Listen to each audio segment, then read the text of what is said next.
Hey guys, it's DT. As you can see, we are back in the comic book room. If you guys are joining us for the first time and you haven't seen this room yet, this was a wine cellar, but since I don't drink wine, we don't need all these racks here. This is where I've been storing all my comic books. And yeah, it's a little bit messy. We've got Lego sets up here. More boxes, posters over here. Just not the prettiest sight. So I think it's time for a little renovation. I'm gonna be building some cabinets to put these boxes in. Hopefully it'll be sturdy enough to support some statues up here. And we'll get this thing organized as well. So the first step is clearing this place out so I can do proper measurements. And we might have to remove these as well. I think I'll put some slabs up here. I don't want to take everything apart just because I know when we move, I'll have to put it all back. So here's a look at the before, and stay tuned for the after. Okay guys, I got it all cleared out. You can hear the echo in here. Restored to how it first was when we moved in. But this room is pretty cool. It does have its own little climate control, so I can keep everything in here nice and cool. It's very dark when the lights are out. That's what you need when you store comic books. Time to take this stuff apart. We're gonna be moving these things out of here. Bottles of liquid and high-end collectibles don't really mix. So we had to move all my comic books out here temporarily. There's just some stuff in boxes over here, and the rest of the stuff is in the studio. It's piled up on top of each other.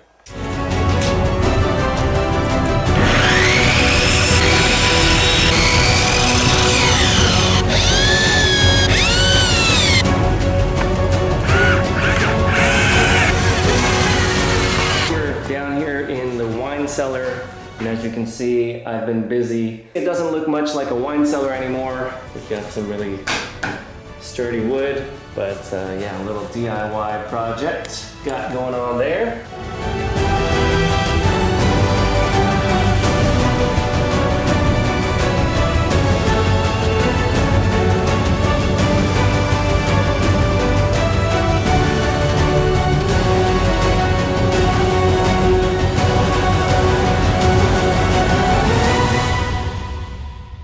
Alright guys, welcome to the new and improved comic book room. Let me give you a little tour. So here we have the wall of fame, but we've got a bunch of slabs here up on the wall. Over here we've got a bunch of statues on a shelf. Here we've got where I keep all my raw comic books. Then over here we've got some more graded comics in a box. So I like to keep all my raw comic books in these drawer boxes. So these drawer boxes are very similar to the standard short and long boxes with the lift-off tops that you've probably seen. But the main difference is you can reach in and pull them out like a drawer. We've got everything in here with dividers so the books aren't flopping around all over the place.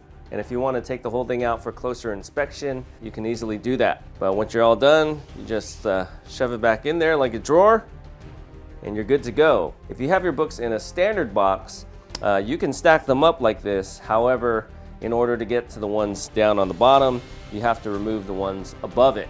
And this way with the drawer boxes, everything can just stay in one place and you just pull them out as you need. So I custom made this cabinet right here so all these drawer boxes would fit perfectly. We've got 5 going across, 3 down, times 2. So I can fit a lot of raw ungraded comic books here. A lot of these are from my childhood. Here we've got some old Punisher war journal. We got some more Punisher. Still need to do some organizing, some alphabetizing, but for the most part, I got everything in one place. If you saw earlier in the video, I kind of had things all over the place. So things are looking a little bit more organized now. I also built this thing super heavy duty to support some of these big guys right here.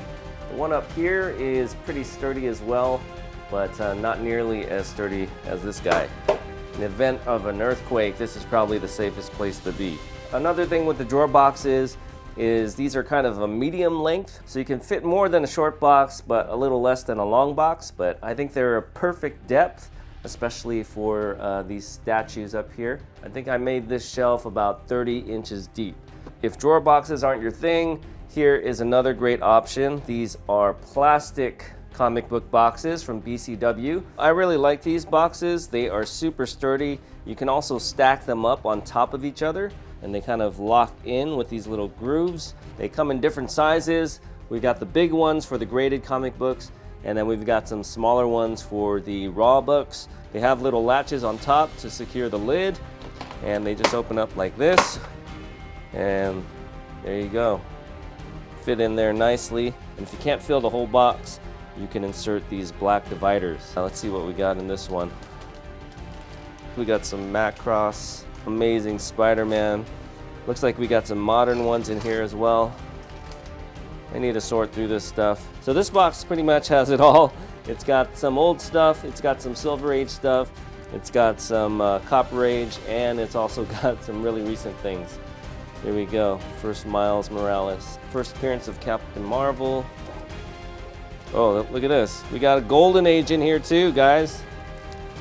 Very popular bronze book. You guys might have seen that before.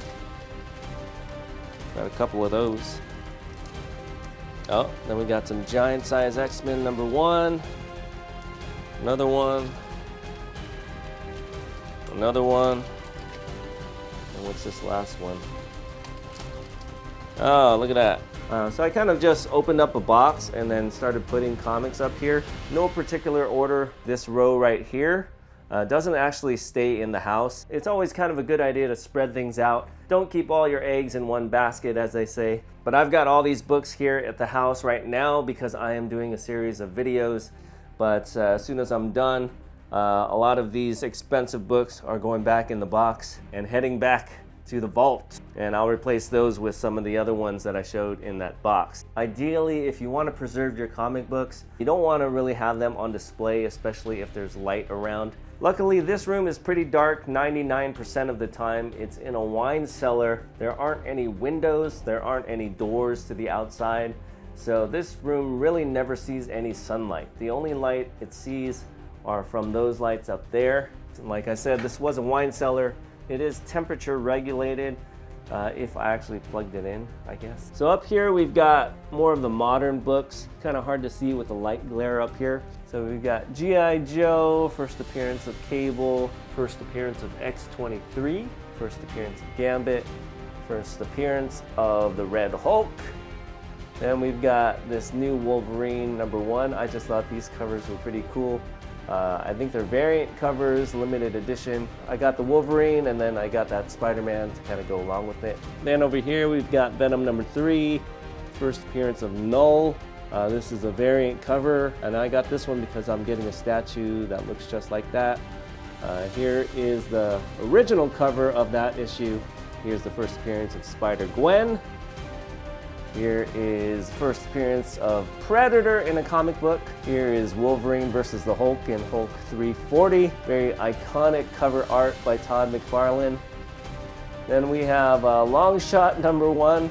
This is one that I picked up off the shelf in the 80s. I needed one more comic to send to CGC, and I just pulled this one out and got 9.8. Then we've got Infinity Gauntlet. Thought I'd get one of those graded. I have like 30 copies of that comic book. Immortal Hulk. That one just came out a few years ago. Then over here we've got Amazing Spider-Man 361. First appearance of this guy, Carnage. And then over here, you guys might have seen that one before. That's Spider-Man #1. And I have about 200 copies of those millions of copies that they made. Thought I'd get one graded, and it came back as a 9.8. Then down here, we've got the first appearance of Vision. Then we've got this awesome Captain America Annual #8 cover with Wolverine versus Cap. This one is double signed by John Beatty and Mike Zeck. Here is the first appearance of the Tick. Then we have Todd McFarlane's Spawn #1. I have quite a few issues of that as well. Decided to get one of those graded, 9.8. Over here we've got the first appearance of Deadpool, New Mutants '98. Here is Transformers #1. You guys have probably seen that one if you watch my statue reviews on EvanTube HD. Lots of first appearances in there. Then we have another one from my childhood, Thundercats #1. This one was sitting in a long box without a bag or a board. I was like, man, it still looks pretty good. Let me get it graded. Came back 9.6. Then we have the Masters of the Universe. That one came back as a 9.4. This was a similar story as the Thundercats. It was just sitting in a long box. So it just goes to show you, even if you don't have your comic books bagged and boarded, if they're just sitting in a box for 30 years, they could still be in good condition. Here is the origin of the alien symbiote. Here is the Punisher #1 from the limited series, another Mike Zeck cover. This is one of my favorite covers growing up. Big Punisher fan. I had a big poster of that in my room. Then moving on, we have a not so popular cover. This one is the Avengers Annual #10. It is the first appearance of Rogue. A very nice key book. However, it's kind of overlooked because of this magazine style cover. I actually picked up about 20 copies of this in a dollar bin. Got one of them graded, came back 9.6. Moving on over here, we've got the first appearance of Ghost Rider, Marvel Spotlight #5.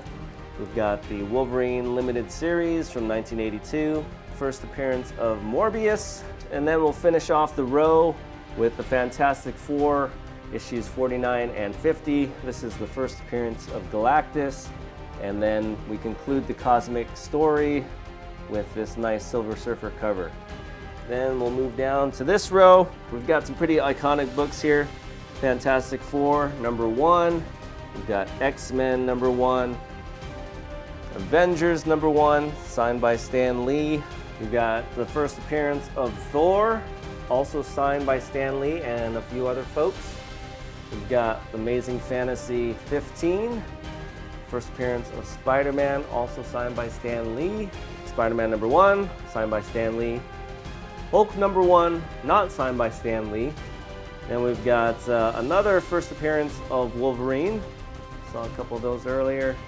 We've got the first appearance of Groot, first appearance of Ant-Man, first appearance of Doctor Doom, first appearance of Iron Man. And we've got the first Silver Age Captain America, first Black Panther, first Dr. Octopus. And we've got an Amazing Spider-Man with Doctor Doom appearance, and the first appearance of the Lizard, first appearance of Sandman, first appearance of the Vulture, first appearance of the Kingpin. We've got the origin of the Incredible Hulk, when Tales to Astonish changed back over to the Incredible Hulk. Then we've got Captain America 100, where Tales of Suspense turned into Captain America. We've got Submariner #1, Iron Man #1, first appearance of Juggernaut, first appearance of Doctor Strange, first appearance of Moon Knight, first appearance of the Punisher, and we've got Ghost Rider #1. Here is that first appearance of Silver Surfer, first appearance of Thanos. Then we got Daredevil #1. Finally, on the bottom row, we've got the Eternals #1, She-Hulk #1, Miss Marvel #1, the first appearance of Spider-Woman. We've got the first cameo appearance of Wolverine. We've got the third appearance of Wolverine, first appearance of the Phoenix, first appearance of Rocket Raccoon, first appearance of the new X-Men team in the X-Men title, right after Giant Size X-Men #1. We've got Spider-Woman #1, first appearance of Sabretooth, first appearance of Beta Ray Bill, Ghost Rider #1, and then over here we've got the first appearance of Poison Ivy. Yes, a DC comic made it to the wall. One. I really love these Silver Age keys. I wish I could keep them out here to display, but it just makes me too nervous. So that's why I have these guys right here, these big posters. They kind of remind me that I have these. So in case you guys were wondering how these comic books were mounted up here, I'm using this vinyl J channel. They didn't actually sell this at my local Home Depot. I know some Home Depots around the country have them, but not around here. So I actually had to find a specialty siding store that sold this. In order to put these up here, You don't have to slide them down from the side. Lift up on the book and then pull it out. And in order to put it back, we just put the top in first and then put the bottom down, and it's not going anywhere. All right, so I'll quickly show you guys some of this other stuff that I have in here. So up here on the top, we've got the Sideshow Spider-Man Comiquette, the XM Dr. Octopus, we've got the XM Venom, we've got a custom Green Goblin, we've got the XM Mysterio, and we've got the Sideshow Rhino. Next to that, we've got the Curse of the Spawn. Awesome base right there. And then look who snuck in here, the Flash. The Flash is here along with Captain Marvel. And we've got that little plastic Spider-Man that I got up there. Then I've kind of got my cosmic big boys over here with Thanos and Lady Death from XM Studios. And we've got the XM Star-Lord and Rocket and Groot. In the corner there, we've got Galactus and the Micro Silver Surfer from Sideshow. And then sneaking into the comic book room, we've got a couple of Mandalorians. We've got Boba Fett from XM Studios, and then we've got this cool custom Mando and Grogu. But that's the extent of my Star Wars collection. I do have the life-size Grogu back there. And then this little guy in the pram actually comes with this one. Then we got my Action Comics number 1, 9.8, you know, cheap book, XM Studios Red Hulk. This one is crazy. Got a review up, but love that one. Got Thor, Breaker of Brimstone from Sideshow. Then over here, we've got my favorite Hulk, which is the Hulk Transformation. Got Bruce Banner down here going nuts. Love it. Then to finish off the statues in this room, I've got the Legendary Beast XM Studios Captain America. This one is a 1/3 scale. He is big. He's too big to fit on the shelf, but excellent museum Captain America. And for any of you guys that are wondering, yes, everything in this room is insured. It is also very well secured. We actually have a separate security alarm just on the door of this room. I've got camera set up so I can check in and see what's going on in this room any time of the day, anywhere in the world. Motion detection, all of that. All right, so I did set up some LED lighting in this room. It wasn't quite as bright as I would have hoped, but it does add a little bit of mood lighting. We can change the colors up a little bit. So it kind of adds a little flare, but you still need these lights to illuminate these statues. We've got some more room up there for some more statues, but in the meantime, I just use it to store some empty boxes and some of these leftover pops that I have. These are either duplicates or pops that I haven't found a place for yet. And to finish it off, I've got this little acrylic table in here, and this is where I can pull books out and set them on this table, punch out some labels on this label maker, tape some bags. But there you have it, guys. That was my wine cellar to comic book room makeover. Let me know what you guys think in the comments down below. I think it definitely looks a lot better than it did. I always dreamt of having my own little comic book store, and for me, this is kind of the next best thing. And if you have a vision, be determined and make it a reality. Thanks for watching, and we'll see you guys next time.